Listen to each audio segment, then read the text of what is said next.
Assalamualaikum warahmatullahi wabarakatuh. Perkenalkan, nama saya Fahra Fazira dari 10/9 absen 13.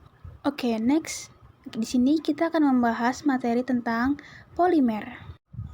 Nah, pengertian polimer.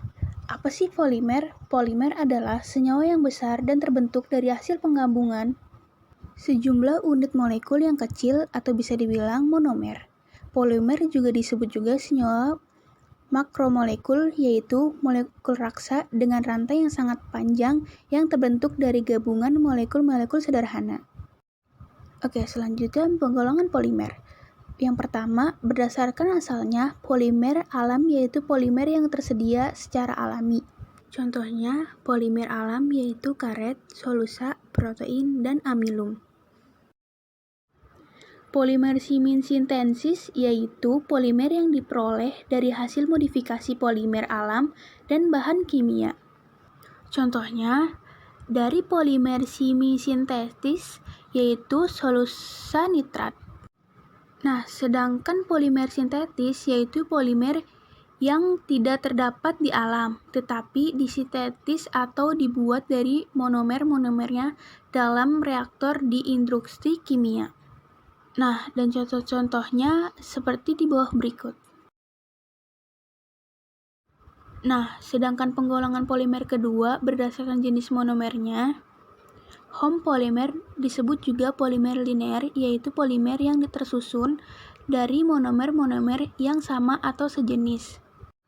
Nah, sedangkan kompolimer yaitu polimer yang tersusun atas monomer-monomernya yang berlainan jenis. Nah, untuk penggolongan polimer ketiga berdasarkan sifat terhadap pemanasan atau sifat kekenyalannya. Termoplastik yaitu polimer yang bersifat kenyal atau dipanaskan dan dapat dibentuk sesuai keinginan. Nah, untuk thermosetting yaitu polimer yang bersifat kenyal saat dipanaskan, tetapi setelah didinginkan tidak dapat digunakan kembali. Nah, sedangkan elastomer yaitu polimer yang elastik atau dapat mulur jika ditarik, tetapi kembali ke awal jika gaya tarik ditiadakan. Nah, untuk penggolongan polimer keempat, berdasarkan bentuk susunan rantainya, polimer linear yaitu polimer yang tersusun dengan unit ulang berkaitan satu sama lain membentuk rantai I-polimer panjang. Nah, kalau untuk polimer bercabang yaitu polimer yang terbentuk jika beberapa unit ulang membentuk cabang pada rantai utama. Polimer berkaitan silang yaitu polimer yang terbentuk karena beberapa rantai polimer saling berkaitan satu sama lain pada rantai utama.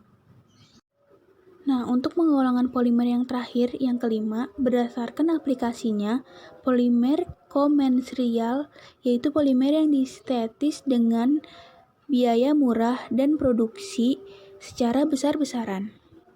Polimer teknik yaitu polimer yang mempunyai sifat unggul dan harga mahal. Nah, polimer dengan tujuan khusus yaitu polimer yang mempunyai sifat-sifat spesifik yang unggul dan dibentuk untuk keperluan khusus. Nah, berdasarkan pengunggulan polimer, polimer yang dimanfaatkan sebagai serat, polimer yang dimanfaatkan untuk plastik. Next kita bakal ngebahas sifat dan keunggulan polimer dalam kehidupan sehari-hari. Nah, untuk yang pertama, panjang rantai atau jumlah monomer. Yang kedua, susunan rantai satu terhadap lainnya. Yang ketiga, tingkat percabangan pada rantai. Yang keempat, gugus fungsi pada monomer. Yang kelima, ikatan silang. Dan yang keenam, penambahan zat adiktif. Next ke materi selanjutnya. Klasifikasi polimerisasi. Dan polimerisasi dibagi menjadi dua loh teman-teman, yaitu yang pertama, polimerisasi adisi, yaitu reaksi yang membentuk polimer dari monomer-monomer yang berkaitan rangkap menjadi ikatan tunggal. Nah, ciri khas dari polimer adisi yaitu monomernya termasuk senyawa alkena dan nama polimernya juga merupakan polialkena. Untuk polimer yang kedua, kondensasi yaitu reaksi yang terjadi jika dua atau lebih monomer sejenis atau berbeda bergabung membentuk molekul besar sambil melepaskan molekul-molekul kecil seperti H2O, HN3, dan HCl. Next ke materi selanjutnya. Kegunaan polimer. Kegunaan polimer ada banyak loh teman-teman. Teman-teman bisa ngeliat di bawah sini.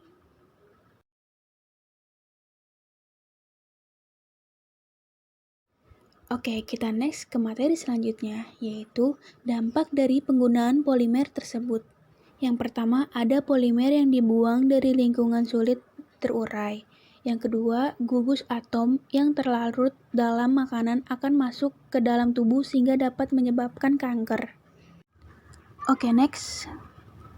Oke, sudah kelar materi yang dapat saya sampaikan. Kurang lebihnya mohon dimaafkan. Maaf bila ada salah-salah kata. Wassalamualaikum warahmatullahi wabarakatuh.